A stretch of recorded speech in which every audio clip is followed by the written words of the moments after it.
Hello, everyone. Welcome to the Game Junk Podcast, episode 234, recording on Sunday, May 25th, 2025. My name is Frank. My name is Sean. And my name's Andrew. And not a whole lot going on in the gaming world these days. We're going to talk about some stuff we played, maybe a public service announcement in a moment. But first, welcome back, Huck. You're feeling better? Yes, I'm very much better. I realized I was just hungover. Too much VR? Badly. Yeah, too much VR. No, you know what it was? I have some sort of like allergy to certain types of beer, and we were out at like a ballpark for a baseball tournament, and people were offering me beers, and I was just accepting like an idiot and drinking them. And then the next day, the allergy kicked in, and I was absolutely out of it for the whole day. So allergy, also known as alcohol poisoning. No, but no, it's not even that. Like, I wasn't drunk at all. I don't get drunk. I just, the next day I wake up, I have basically like a migraine headache, and I like get sick. I can't get out of bed. It's very similar to the VR experience. Yeah, when you stayed at my house. I actually drank a lot. I actually drank a lot at the VR experience.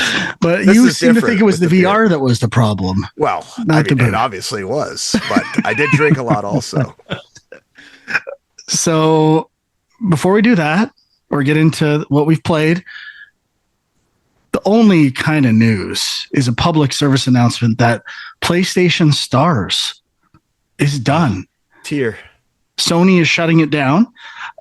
This is kind of a surprise because it was like broken for 2 months last summer. Yeah. And everyone was speculating, okay, they're shutting it down. It's done.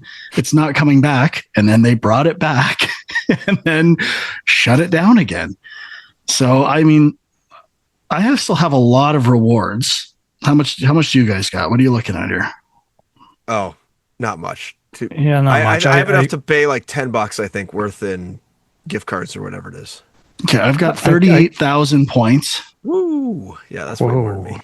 I mean, I cash mine in pretty quick. Like, as soon as I get like a $5 off, I just do that. So I've got like 1,000 and something. So I should be able to get another $5 off, but that's about it. Now, I did notice you used to be able to get COD points on here and some other currencies for games. Suddenly, those are all not offered as rewards, which I thought was pretty interesting. And I believe Marvel Rivals as well used to be able to get currency for. Every game on here, pretty much every game, I own already. So I guess I'm going to have to resort to $5 PlayStation Store. I think funds. You could do more. Yeah. I think there's a $15 option. No. It's like a slightly more expensive one, I thought. I don't think so. Not currently. Oh, really? Oh, okay. So anyway, maybe I'll have to buy Squirrel with a gun. But that's only gonna take off 2,500 points. Still got 36,000 left to go. That's a lot of points. Yeah. You're gonna have like 2 free games out of that. Free full price games. I should. I think the full price games are usually 17,000 points, but there's currently no full price games on for offer. So you might keep an eye out for that. What's the date? I was just going to say, you might want to start cashing them in now too, because I feel like there's some kind of weird limit where if you try to like do a bunch of those gift cards at once, it doesn't let you or something, or like I can't remember, but that's a good pro tip. It wouldn't hurt. It will be officially done and ended on the 2nd of November, 2026. Oh, okay. And there's some other date where like you can't gain points anymore in June, like the end of June or something. 23rd of July, 2025. Good call. And that's for completing campaigns. The thing I missed, I actually like the digital collectibles. And one of my favorite things that they haven't done for almost over a year was the Hard Game Club, where it was trophies and display like digital collectibles for really hard games, which I thought was a cool idea. And it's all done. It's going away. Everything that nice programs, Nintendo rewards used to be great. All these programs were amazing and they're all going away. Got to give credit to Microsoft. Microsoft Rewards is still pretty good and you can get points and get free months of Game Pass. So we'll see how long that lasts. So are you switching back to Xbox now? Absolutely not. I mean, we'll get to it, but I'm in a Nintendo phase right now. I am preparing for the Switch 2. I'm locked into Nintendo, and that's all I've been playing, really. So just to confirm, like the Sony thing is also like getting points for buying stuff. That's also going away. It's not just the, the little quests or missions that they give you. as far as I know, yes. And the rewards accumulation will end 23rd of July, and you have to use all your points or lose them by November 2nd, 2026. So that's still a ways away.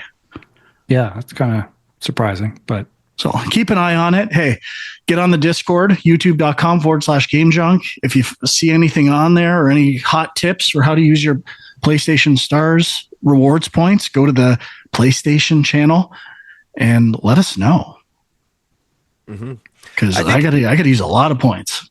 I mean, this program was always kind of weird because it was so disconnected from the console. If you bought anything on your PlayStation 5 store, you would have no idea that you even got any points unless you open the mobile app. So it was never really integrated into the UI of the machine, which was kind of strange choice. I don't know why. Yeah.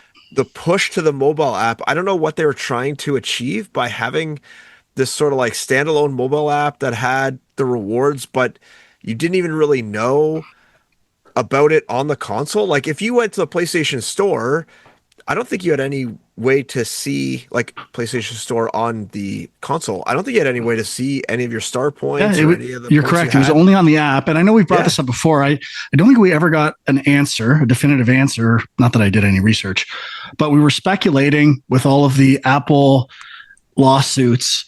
If they sell games through the PlayStation app versus the store or a web browser, does Apple get a cut of those sales?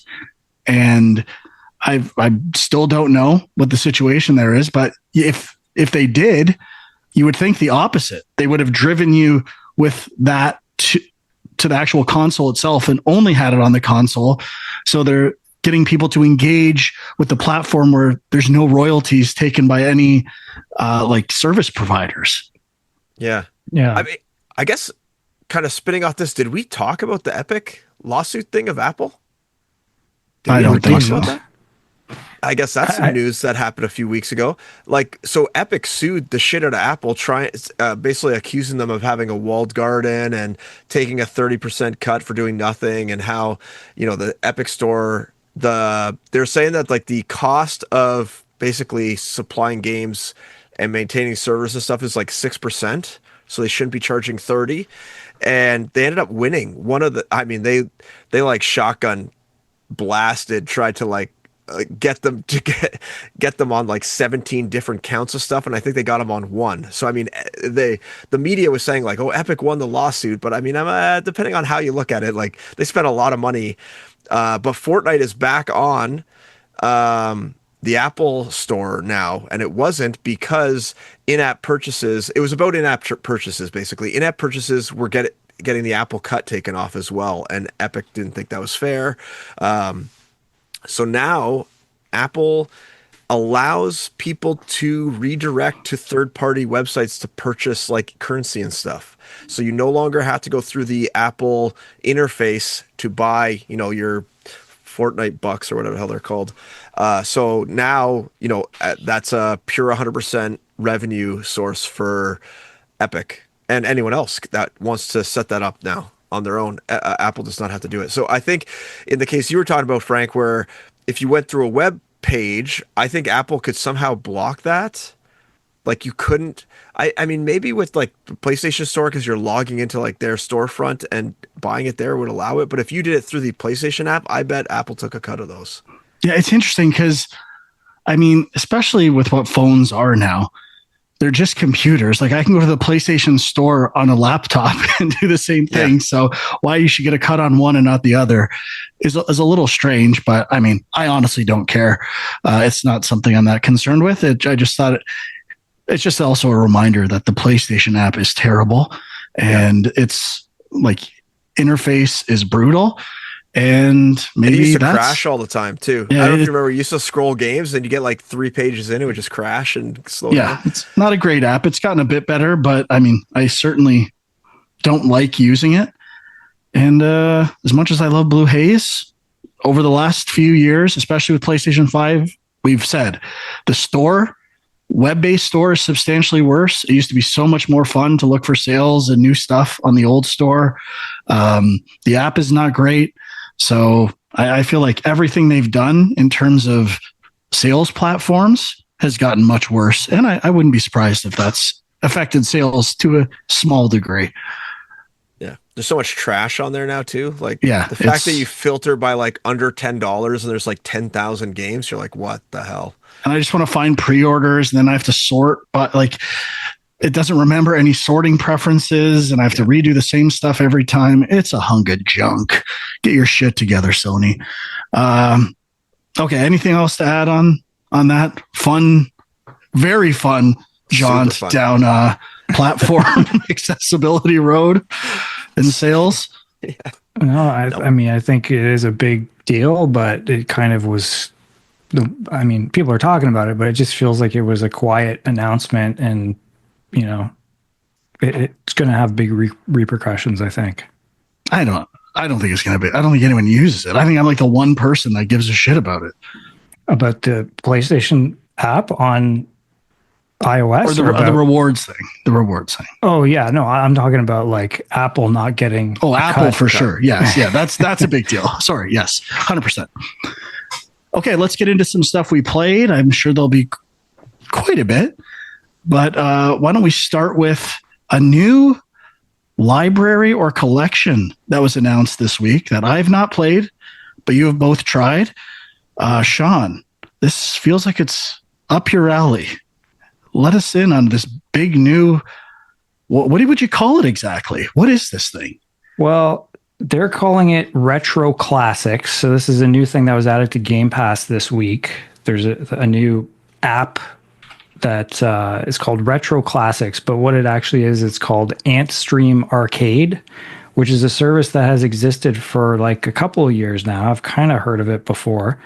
They had, I think they also, you can sign up and use it on PC, iOS, and maybe something else, maybe Mac, I'm not sure. But I mean, I guess anything via browser, I believe. But so they had like a ton of retro games. You could kind of sign up for like a yearly subscription, or they had like a one-time payment, lifetime subscription, which was about the cost of like 2 years instead of 1 year, something like that. But they had like, currently it says they have 1,300 retro titles. And what Game Pass is offering is 50 of those, with more to be added in the near future, apparently. And they are also offering a discount on the annual subscription if you want to try out the full thing for, I believe, $9.99 US and I think $14.99 in Canada, which is a pretty good deal because the standard price is something like $50 or $60 for a year. But I haven't tried out the full service. I'm kind of curious. But I did fire up the Xbox app and try a few of the games. So it's a lot of Activision stuff. Now, I'm not clear on if this sort of partnership with Microsoft, obviously Microsoft owns Activision's library now.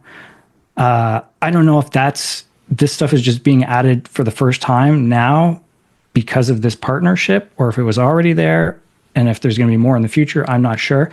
But basically, it's a lot of Atari games, and there's a lot of like Sierra point-and-click adventure games from like the 80s and 90s, I guess. And then a few other things. Like there's like one Super Nintendo game, like Mech Warrior 2 or something, and like a few other odds and ends. There's actually some Amiga games in there. Okay, so like you're saying, there's one Super Nintendo game. If I look at the actual Antstream service on my web browser, there's tons of Super Nintendo games. Well, not tons, but there's a bunch. Right. Can you unlock those on Xbox in the non-Game Pass version if you pay for it, or is it just limited to the ones they've selected for Xbox? I believe you can unlock them. Okay. And I think this was available previously, like if you wanted to sign up for the full service on Xbox. Actually, I think they did have an app for that already, but they just didn't have it on Game Pass with the 50 free games or whatever. So I don't know. I'm probably going to try, like, at least do a trial. I think there's like a free trial on the iOS version or something. The one thing I was kind of surprised about, like, so as I mentioned, there's a bunch of Sierra point and click games.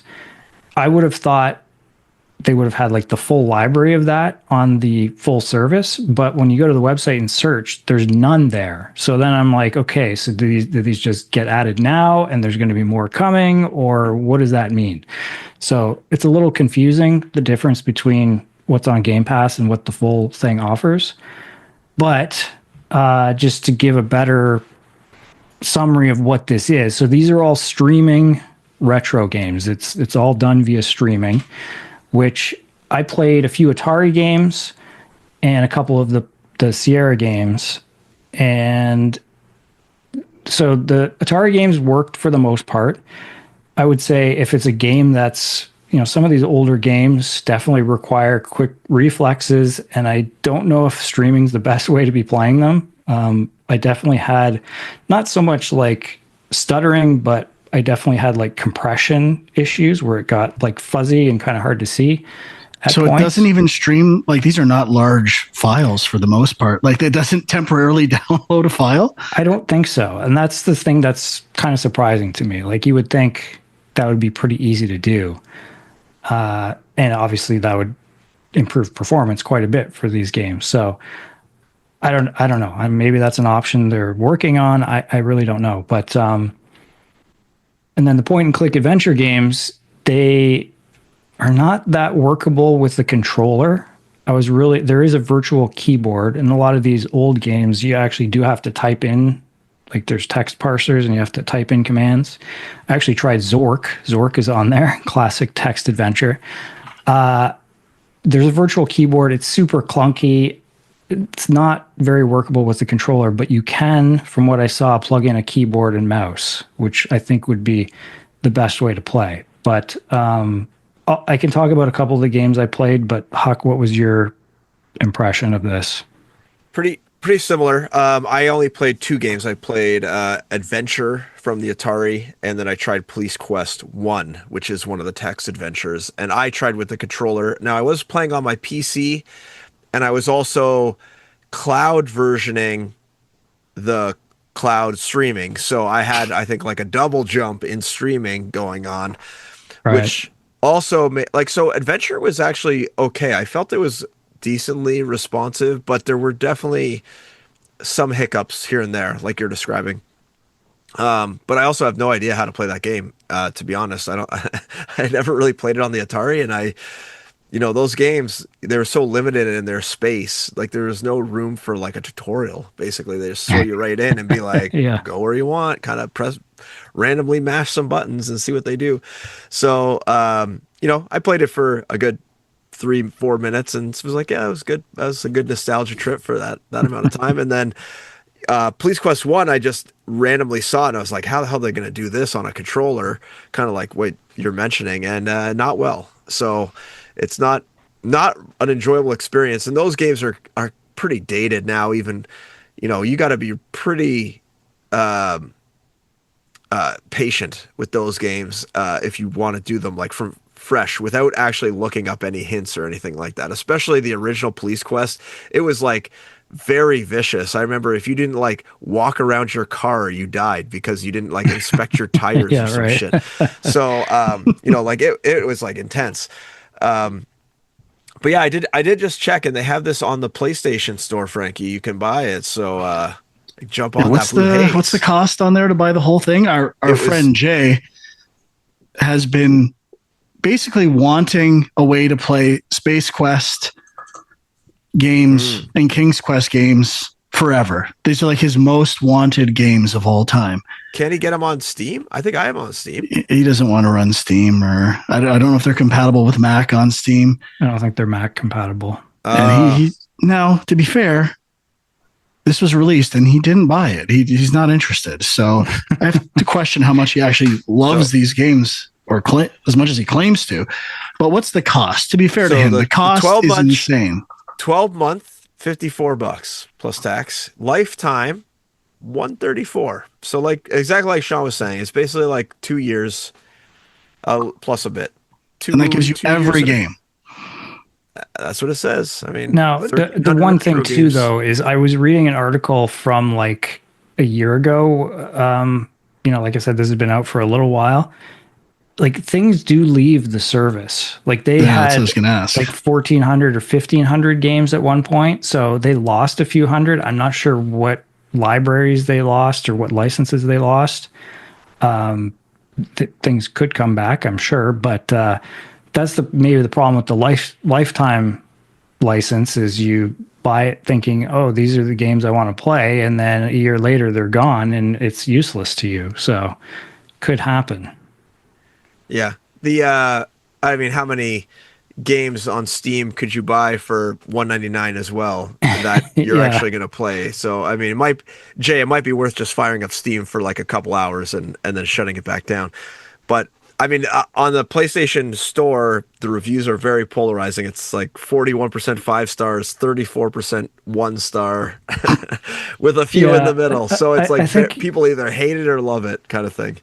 It kind of makes sense too, because like I think anybody that has dabbled in emulation, these games are not that hard to find and to play.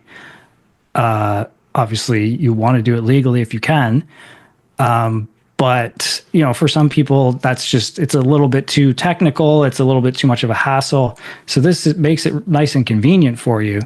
But, they added some kind of stuff to the UI and the platform. Like they have like challenges for certain games, and they have kind of like like an in-game currency kind of thing where you can earn points for doing these challenges. And, I guess it's kind of like achievements within the app, not necessarily within Xbox, I don't think. But did you ever go down the route of signing up? I think you told me about it, so I'm assuming you did. There's like that retro achievements website, and you can like link it into that RetroArch emulator, and then you can like unlock achievements on retro games. Like Frank, I can't believe you don't know about this.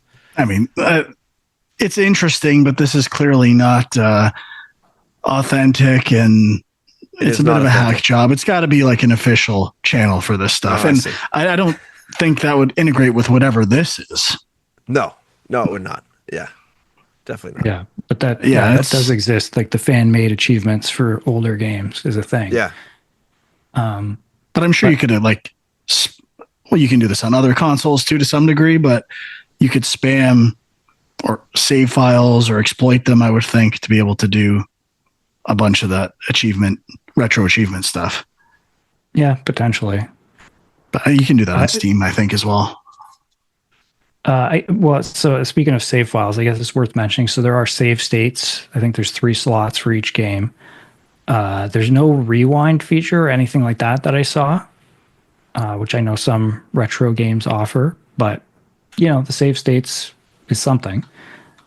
And yeah, I mean, I guess the other games I briefly tried Pitfall 2, which is kind of interesting because it's like, I've heard it described as like one of the first Metroidvanias because it is kind of one interconnected world, and it does have save checkpoints where it's like you walk over a spot and then if you die, you go back to that spot. So that's kind of interesting. I mean, it's pretty rough. The one thing that really frustrated me is going down ladders. I could not figure out how I would just keep going down and down. I couldn't stop once I started going down. So if there was like 5 levels and I wanted to stop earlier, it would go all the way to the bottom, which was annoying. So you're saying we should be calling them Pitfall likes? Maybe. Possibly. Not Metroid likes or Metroidvanias? Yeah. But what else did I try? I mean, I think there was some other Atari game that it was kind of like a Space Invaders type thing. I can't remember what it was called now. But I did try Quest for Glory, 1, which was like an old Sierra game that had like kind of heard of RPG it. elements. And that was kind of interesting, but again, I was playing it with the controller and I was kind of fighting with it a bit. So I would play that with a keyboard plugged in, maybe. One of the things with the virtual keyboard I was finding is I don't think it has arrow buttons on it. And a lot of those early games, you kind of were expected to use the arrow buttons to move and then just type in your commands. So I don't know. That was kind of weird. But yeah, it's got Space Quest 2 and 6. It doesn't have the rest of the Space Quest series there currently. Police Quest 1. What else? Adventures of Willie Beamish. Well, doesn't sound too exciting, not going to lie. Sounds like a huge turd. And I mean, it's borderline unplayable. Yeah, I mean, I guess it's if you have Game Pass, check it out. It's obviously you've got some games to try there, but yeah, I don't know. You could also get the whole Space Quest collection on Steam for $25, not on sale. So I'm assuming a sale would bring that down to sub $5. It is interesting. I do generally like the idea that as we go through console generations, it does seem like at some point, any game that's ever mattered will be on something somewhere. And with backwards compatibility, like the preserving games, aside from some like Binary Domain and other things, who knows? Eventually, the games that are truly the most important games, obviously subjective, will have a home somewhere, which I think is generally a good thing. Yeah. Yeah. I mean, that whole like video game, what do you call it? Not like basically keeping them alive, whatever that's called. Preservation. Preservation kind of gets iffy now with all the newer server-based games that are, you can't really just keep servers running indefinitely for these games that no one's going to manage. So those will die. Like, World of Warcraft will die sometime. And, that's going to be kind of a shame that a game that's so large and so many people played is not playable in any form at some point in the future. I would assume will be communities that just keep it running in some ripped off or pirated form forever. Sure, but I mean, what about like a game like Concord? That game's dead. Yeah. I mean, it's already gone forever. That's what I mean. Dead. If a game's big enough, I think it would be preserved. Like I know City of Heroes, talking about WoW, like that game went offline years ago, but there are fan-made servers out there keeping it alive. But yeah, it's definitely a thing. We're going to be seeing some games just disappear into the ether. Yeah. Hey, what about MAG? How can I play MAG?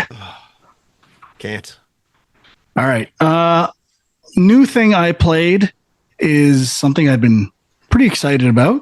Onimusha 2, Samurai's Destiny, an HD remaster of the PlayStation 2 game. And I love Onimusha 1. Did not beat Onimusha 2 after I beat Onimusha 1, I think, many times on PlayStation 2. And then the Xbox version I beat as well and loved. And I fired this game up and I was actually really impressed. The HD remaster, it looks very good. Way better than I would expect for a PlayStation 2 game. I was thoroughly impressed by the visuals and the textures. And I thought it held up incredibly well for how old it is. And I'm liking it a lot more. I'm starting to remember why I probably pieced out. This was PlayStation 2 era, the classic mistake, making every game an RPG. So this includes Jak and Daxter. Jak 2, it had to be open world and have kind of RPG elements, or even more so open world. This game isn't open world, but just overcomplicating a game and including other genre influence that didn't necessarily need to be there. This one, it's mostly linear, but you have to do some backtracking and talking and giving gifts to companions, which is like really annoying. It's not fun. I hit the boss and I was like, oh, okay, this is where I stopped playing last time. I was like, I don't remember any of this. And then I made it to a boss. I'm like, oh, I remember this. This is where I stopped playing. I could not beat this boss. I did get past that this time, and I'm actually really liking it. I want to stick with it. Trying to just enjoy myself and not to get too hung up on trophies, but it's a lot better than I thought it would be compared to how I remembered it versus the first one. And especially, I don't remember the first Onimusha remaster looking this good. Even just looking at screenshots on Steam, this looks way better than a PlayStation 2 game that I remember PlayStation 2 games looking. And obviously they have fixed camera and can exploit a lot of performance in one frame. But it's kind of fun. I miss old school games like this, PS2 era. So it's working for me. Nice. And is this like, so is it open world or no? Just the RPG it's elements? it's pretty linear. You do have to backtrack. There's like a hub town area, which there's nothing like that in the first Onimusha that I remember. It was, although to be fair, it was a Resident Evil like in a way that it's not a mansion, but it was a huge compound in Onimusha 1 that you could revisit areas. And this feels the same. So it's not so much that you revisit areas, it's that there's people to talk to, and you kind of feel this need to interact with every NPC. And it's just, that stuff's not that much fun. But it looks really good. I am kind of impressed in a way that I haven't been for a non, like the overhaul remasters where it's kind of done from scratch other than the design. Those seem to be really well done, but the HD remasters are kind of hit and miss. And I would say this one is a hit. And that's all I have to say about it. Cool. Yeah, very cool. Let's see here. I can go next, I guess, or do you want to say something on that, Sean? Or Well, I was going to bring up Doom the Dark Ages. I know you said you didn't have too much to say. Yeah. I've been playing a bit more, but I am curious to hear if you have any thoughts on that. I only played the first mission. I like that it's mission based and not some like big open world thing, which was nice. So you have kind of like very, hard stop points and stuff like that. I thought it was really fun. What I played, I liked I don't even remember what I played it like a week ago, so maybe a week and a half ago. So I don't even remember the moves anymore, but using the one button to sort of like pull yourself towards the enemies and then doing like splash damage across and like taking a bunch of guys out and using the shield to block and ricochet stuff back. That same like fast paced combat, really fun. I don't know. I was really enjoying it. It seemed like the first level maybe went on like a little too long for like an initial kind of like intro to the game, but I mean, small nitpick. It seemed really fun. I don't know. I was enjoying it. I don't know. I mean, I just haven't had time to play too many games, so haven't gone back to it. And I really want, if I do go back to something, I'm trying to focus on Clair Obscur and trying to get through that. I know that's a bit of a longer game, so I've kind of been just sticking to that mostly. But yeah, liked it. I definitely want to continue to play when I find the time. Nice. Yeah, I mean, I'm probably on like I think I just finished the 7th level, I think. I don't know how far you are, Frank, but same as last week, end of level 4. Okay. The level I just did was a really big level. Like it took quite a while, and it was a lot of like, I mean, I'm sure you could have just kind of blown through it, but it was a lot of exploration and like, I don't know, I was again enjoying the like having some combat and then taking some time to like look around, find areas that I haven't been to and looking for secrets. And yeah, I'm still really enjoying it. New weapons being introduced all the time. I don't know, like there's like 22 levels, something like that. So, I mean, I find it hard to believe they're going to keep that pacing up the whole way. But yeah, so far, I'm still really enjoying it. Yeah, that was one thing I noticed is that like even in the first level, I felt like I was getting a lot of game mechanics introduced right away. And I was like, are they going to really keep up this pace of like introducing something new every level, like, or maybe two things every level. Like that seems insane. And I haven't even gotten to like a lot of different weapons, and I heard there was a ton of weapons in this game. So, yeah, I'm almost intimidated to go back, thinking like I won't even remember how to play this game right off the beginning. Like right when I go back. So there is a little bit of that where it's like you forget some of the abilities you have, and then you like get stuck at a certain point. But I'm gonna keep playing. Nice. Yeah, I wanted to go back to it, but I guess I'll just say for me, I've been super hyper fixated and excited for the Switch 2. And I was like, I just want to play some Nintendo stuff. I don't know if I'm going to get into anything. I'm just going to dabble in a bunch of Nintendo games, thought about buying some. And I did consult my local library, and I took out 2 games. Beautiful. I always say the name of the series wrong. Xenoblade Chronicles X Definitive Edition. So nailed it. Okay. The new Xenoblade game, which is a remaster of a Wii U game, I believe, which was originally a Wii game. I don't know the lineage. Like the original Xenoblade Chronicles was a Wii game. Okay, but then so I don't know if there was a remake on the Wii U X. I'm not sure where it originated. It's separate from the main series, from what I've read, and it came out this year. It came out in March. I've tried Xenoblade Chronicles, the remaster of that came out a couple years back, and I kind of liked it, but there's so much going on in this game. Like there are so many systems, and kind of overwhelming. And for whatever reason, this time it kind of clicked, and I was really enjoying the combat, and especially having dabbled in some other active combat turn-based stuff lately. This is a real-time combat system, but it still has pattern recognition and having to use certain skills or arts, they call them, at certain times, which is similar to, stuff like Mario RPG and Clair Obscur, but it's a little more active and a little more agency in what you're doing. And there's a lot of stuff going on. So I've just kind of been sticking with it. It hooked me in a way I didn't expect, because the storytelling engine and the cutscenes are a bit dated and very slow paced, as we've said with many JRPGs over the last 5 years.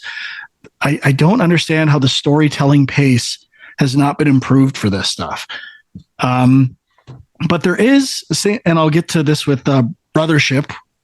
Mario Luigi Brothership was the other game I took out of the library, which I don't like as much, but there is a charm to Nintendo RPGs and some of the writing.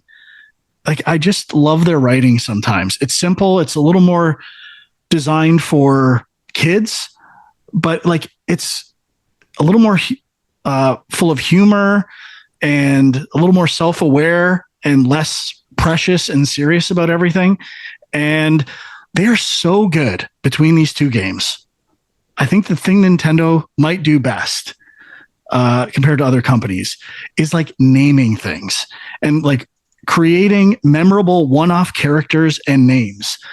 I play so many RPGs, and 10 minutes in, they introduce some kingdom and name of a king and all these different terminologies. And I can't remember any of this stuff, but for whatever reason, with these 2 games, I remember everything. They're just simple, memorable names. And Brothership, just one example. And there's like this island that's all connected, and they get broken, and the tree is the hub of this world that you're trying to reconnect. And it's basically a version of electricity that supplies power to these other islands. And it's kind of plugs that you have to connect in. And they call, do you remember what the stuff is called that connects the worlds? No, I don't. Nope. Connector. So nectar, but connector. And that's like, first of all, it obviously, I would assume, has no direct translation to Japanese or whatever game. So like they came up with that version of the name just for the English language edition. I don't know if it's that clever in other languages, but it's such a cool play on words that it kind of blows my mind that might only be in the English version of the game. Yeah, that's an interesting point. I've thought about that a lot with the Mario and Luigi games in the past with the writing, how it's basically the English localization team that is doing that. And sometimes there's clever stuff in there that you're like, is that in the original? Like, I don't know. Yeah, it's not like just situational humor. It is dialogue, English language, context sensitive humor that works. And I'm liking Brothership. I do find it's a little slow with all of these Nintendo RPGs, especially. But compared to if you do like the side missions and stuff, yeah, like you're trying to hunt everything down, it really does slow down the game down. Yeah, but I will say, compared to I played Thousand Year Door for a little bit, they definitely improved the pace of combat. And we talked about this a bit with Claire Obscure, but I feel like I'm doing too much waiting in that game, or I was. And as I said, I don't think any game has done this well.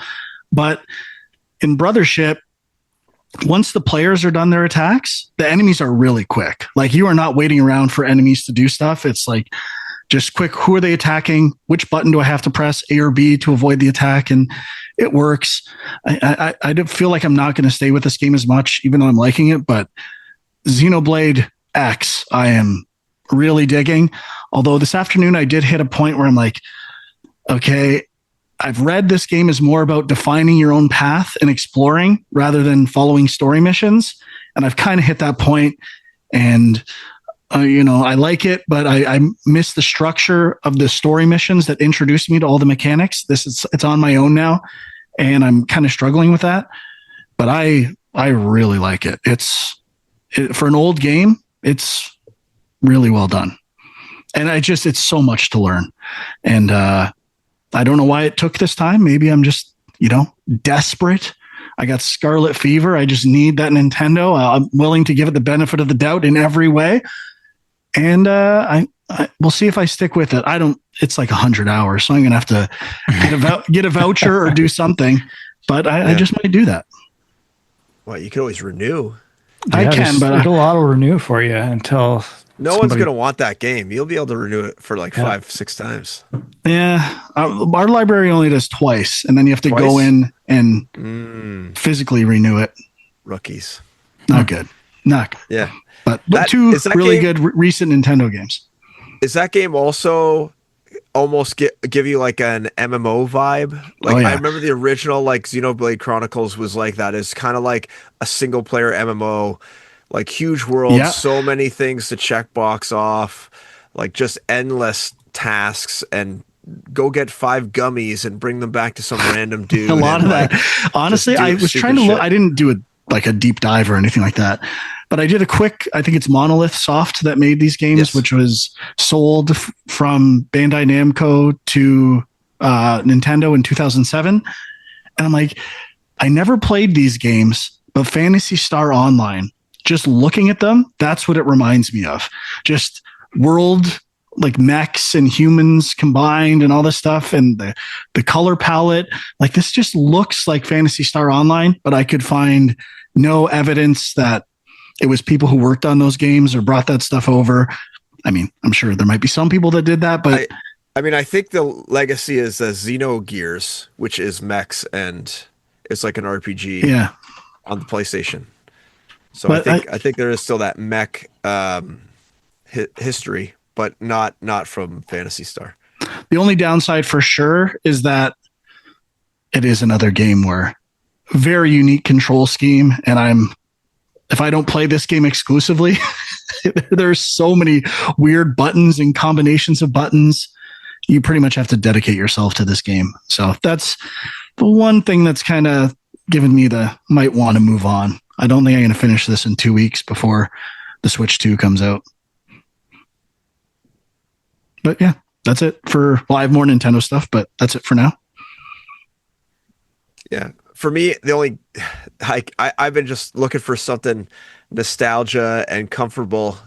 So I went back to Subnautica. I dived right into that water, swum around, found all the stuff, built some bases, taking my time. My son is like addicted to this game, so we've kind of been like handing the controller off back and forth, and he's been like, "Do you want me to look up where the thing is?" And he's all excited to help me kind of like find where the stuff is because I can't remember where half the stuff is, and it's kind of a maze. There's no map or anything, so you kind of have to just go by landmarks and use these like beacons you place down when you find something to allow you to get back there again. So yeah, I just still really love this game. It's just such a good game loop, and just having the slow drip of always something new to craft and needing to find new elements that you slowly need to go further and further out and deeper into the water. And just the way they drip that out to you is really well done. Just a really, really polished game. And, the game loop's just fun and really balanced. And I don't know. I love this game. It's in my top games list. It keeps creeping up higher and higher every time I play it. So not much more to say other than that, but this is a game that people should try if they haven't taken a look yet. I think I mentioned I tried it once in VR form, and I was very overwhelmed. So yeah, don't do that. Yeah, don't do the VR form. Do the regular. Yeah, and then maybe switch to VR once you understand it. Yeah. I do want to play it at some point. Are you prepping for Subnautica 2 as well? Is that part of it? Yeah, a little bit. Does that come out this year? I think the early access is supposed to come out this year, but not the full game. Yeah, I don't think they've given a date other than 2025 for the early access, but it's supposed to be happening. All right, Sean? Yeah, so, I mean, I got a few things. I'll just mention another game I'm really enjoying right now. Now, I think I talked about this when I tried the demo a while back, but it's called Bionic Bay. And is this a push block game? It is not. It is similar to Limbo and Inside. Ooh. And when I had tried the demo, it was, I had played just enough to kind of get a feel for it. But playing it now, I realized I hadn't even really got to some of the main mechanics of the game. So the first batch of levels, there's a kind of like a teleportation mechanic. So it's like you hit an object and you can swap places with that object. And so, it's a puzzle platformer, but then you get this ability and it's a lot of like, how do you get past these obstacles using this teleportation thing? And now I'm on to like, there's another mechanic where you can kind of hit stuff with force and send it flying, and there's something else I can't remember. But the thing that kind of sets this game apart, that just there's something about the feel of the physics and the movement that is great. And I can't totally put my finger on it. Like there's a floatiness to the jumping, but usually that's a bad thing. That's a bad thing. But it I don't know, something about it is great because you build up a lot of speed and you have this like dive where you can like run and then dive across and you like roll when you land, and something about that. And like a lot of times when you land on platforms, they kind of move a little bit. So it's like kind of physics based? Kind of, yeah. Like it's not like 100%, like not everything is that, but there's definitely objects that move and you can shift them around. And but yeah, I don't know, it's hard to explain, but it's really fun and I just kind of want to keep playing it. But obviously I've been dabbling. The reviews are really high on PlayStation, 4.47, and Metacritic's a little split, PlayStation 81, PC 87, but I'm surprised I haven't heard about this more. Like there's nothing about it. Like it looks polished, it looks really good for an indie game. I'm surprised people aren't talking about it. Well, I don't know if you looked on Steam, the key art, the icon that people would see for this game really, in my opinion, doesn't do it any favors. It's like this almost like it's a hand, yellow, a mechanical hand, right? Yeah, but you can't even really tell that that's what it is from just looking at the initial key art. Like the icon you would see in the storefront. So I think that's like a huge disservice to this game. Like it doesn't give it the right vibe at all, in my opinion. And yeah, it's kind of weird. It almost looks like the animations are like almost like procedurally generated and like have some IK on the legs and stuff like. Yeah, I think there is some IK going on for sure. Yeah, but like it does, like that image kind of captures the look of the environments. Like it's a lot of like orange and yellow backgrounds with then like silhouettes and shadows and stuff. But like, which is probably where like I think some of the Limbo comparisons come from. You know, compared to Limbo and Inside, I would say this feels a little more precision platformy. And I think I mentioned with the demo when I tried it, there is a speed run element of this game, which at first I was like, that kind of turned me off, but like it hasn't even come up as I've been playing it. Like I guess if I went back and replayed the level, I guess it probably would be there, but I haven't even thought about that. So, but I mean, it kind of feels like there's a Trials HD influence, like the way a little bit, yeah. When I'm looking at the GIFs, like the way the character moves and you like just shoot yourself into physics objects. Yeah, definitely. Because that's part of the fun too. Is like you die a lot. There's a lot of checkpoints, and a lot of times when you die, you just like completely fly off the screen. Something blows you up. Like it's kind of fun, and there's a lot of explosive objects. Sometimes you have to like push something into the explosives, and then other stuff goes flying. Like there's just it's very satisfying in that way. Yeah, I don't know. I just quickly looked at the key art for Limbo and Inside, and they're almost identical. And they're like a character kind of on the left side of the screen, and then this kind of like omnibus. How do you say that word? Yeah, ominous, like doorway with like light. You know, providing this like mystery of like, oh, you got to go to that light kind of thing. And this game, like looking at it, I can't even really tell that the character is in there on the left side on the thing. It's so small. You can't even tell. Yeah. I can't even tell that the thing's a hand. You know, if you knew that was like a giant robot, it would be way more intriguing from like a first perspective. Like I'm going through a Steam sale. I'm looking for this game. This would never jump out to me. Nothing about this key art is interesting. Even the text with the guy running, the guy looks like, I don't know, like super skinny legs, big body, big blocky body. That's not even appealing to me. I think they're doing themselves a lot of disservice with just their key art for this game. I mean, that is what the character looks like, but yeah, I know. Like you said, it's very pulled out. That character is very small on the screen. It doesn't mean on the key art you have to, put that front and center. Yeah. No, I like that. I like the art. I understand how appealing I'm talking to about just the icon that you see in the store. That's it. Not the art of the game. No, I do. The store icon. I like the icon. You think that draws your attention? Like if you were scrolling through like a list of 100 games, this one would catch your eye? Well, I guess more so, yeah, the one with the hand. Yeah. But you could tell that's a hand? Yeah. I actually don't even know if it's a hand.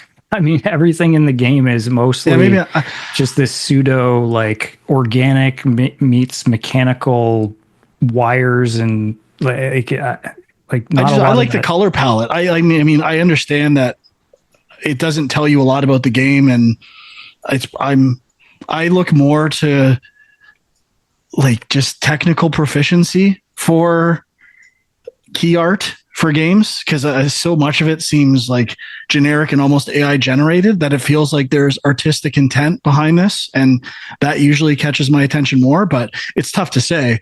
If Sean hadn't told me about it, would I have ever noticed it? But I mean, just looking at it, I do like the key art. I mean, I think it is a tough thing to decide on, though. Yeah, I think the title is something that would have jumped out at me. I mean, maybe that's even how I found the demo. I don't really remember now, but yeah, I mean, and one other thing, I guess, to compare it to like Inside, it's a lot of like, there's mechanical things moving and you're not quite sure what they do. Like you hit this lever and it's like, what's this going to do? And maybe it'll drop a crate on me. Maybe it'll launch something in the air. So it's like every environment you come to, you're kind of trying to figure out, like there's a puzzle in terms of how everything works. And you start to, okay, these things are explosive crates. You wouldn't recognize them initially, but then you start to recognize that shape, and then it goes from there. So, but yeah, really enjoying it. Nice. looks cool. Other Nintendo stuff, I kind of want to play Donkey Kong Country Returns again, give it another shot and ignore the blowing. But in order to do that, of course, I need to play Donkey Kong Country for SNES, which is I'm working my way through right now, about 60% through, trying to 100% it. One of my all-time favorite games. And Nice. I don't know if it's 100% holding up, but a lot of nostalgia. And I'm going to try. I've never played Donkey Kong Country 2. Going to go for that. Who knows how long this will last? But You got to go 64 after that.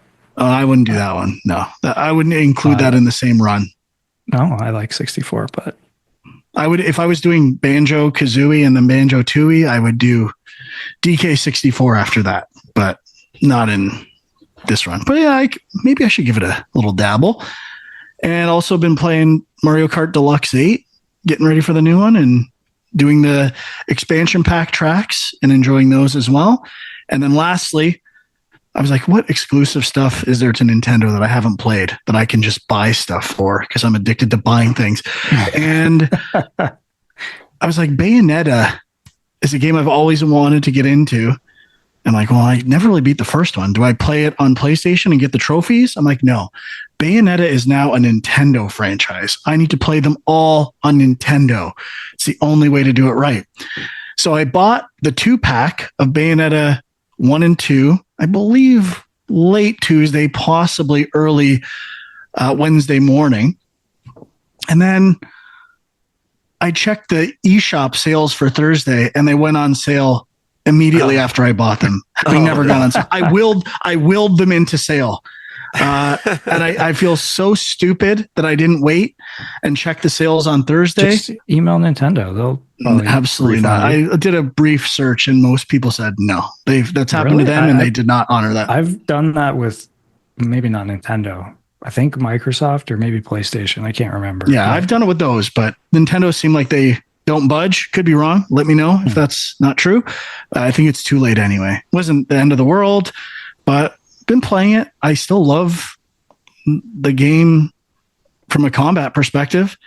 Well, I haven't really stuck with it since I got into Chronicles X, but I still want to keep going. And I hear good things about 2 and 3, which I've never touched. So, but I've never beaten part 1 and I'd like to do that. And it's relatively short. So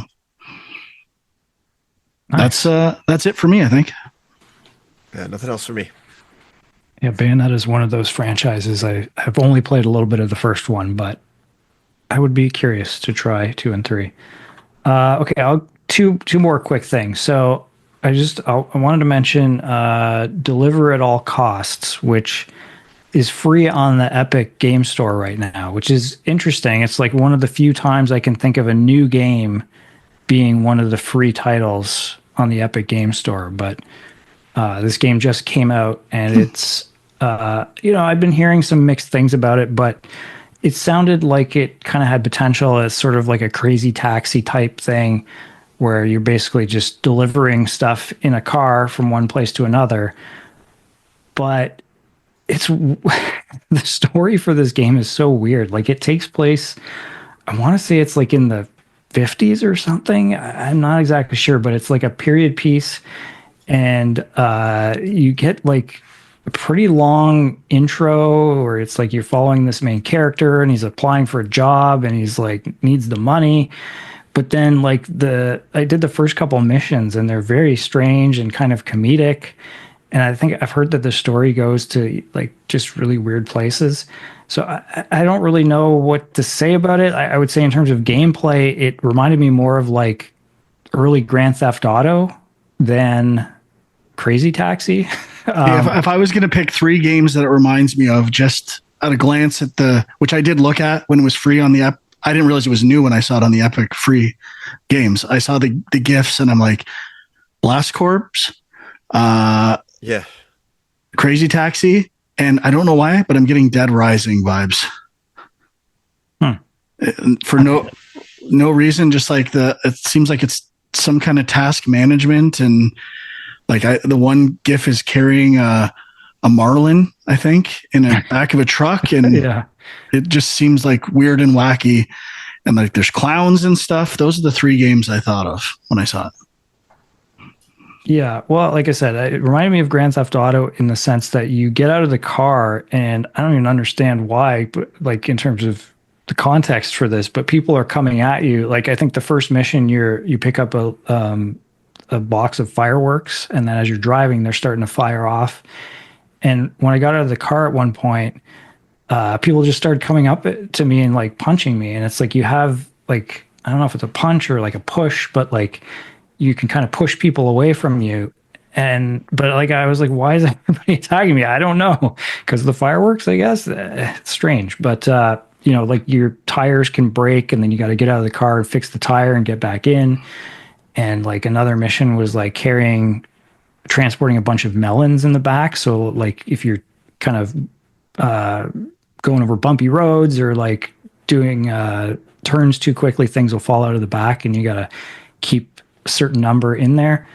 So I mean, it was okay, it was kind of fun, but the story stuff really made me think like I'm gonna be sitting through cutscenes for I mean, I'm sure I could skip them, but for no good reason. So but that's free right now, so maybe check that out. And then I tried a little bit of Kulebra and the Souls of Limbo. This popped up on Game Pass like a week or two ago. And it looked interesting to me. I really knew nothing about it. The art style definitely reminded me of like Guacamelee. It's kind of got that, Mexican afterlife kind of thing going on.